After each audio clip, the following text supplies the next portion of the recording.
Pinabulaanan ni Senator Bongo na dating katulong ni Pangulong Rodrigo Duterte ang mga alegasyon na ginamit ng nakaraang administrasyon ang isang reward system sa digmaan nito kontra droga, habang iginiit na wala siyang kinalaman dito.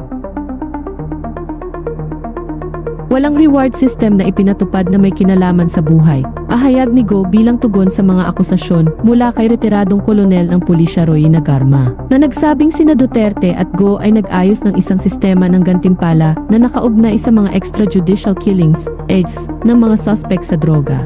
Ang affidavit ni Garma sa House Quad Committee ay nagbigay diin na inutusan siya ni Duterte na tumulong sa paglikha ng isang pambansang task force kontra droga na nakabatay sa Davao Model na nagbigay insentibo sa mga pagpatay ng pulis.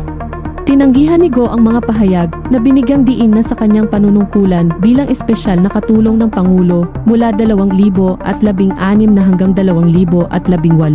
Wala siyang papel sa mga operasyon ng digmaan kontra droga. Kinondena niya ang mga pahayag ni Garma bilang malicious at walang batayan at nanawagan para sa isang makatarungan na imbestigasyon ng Senado.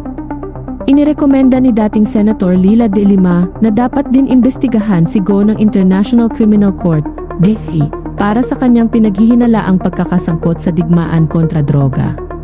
Dagdag pa rito, tinawag ng House Quad Committee ang katulong ni Go, na kilala bilang Imuking, para sa pagtatanong tungkol sa mga transaksyong pinansyal na may kaugnayan sa digmaan kontra droga.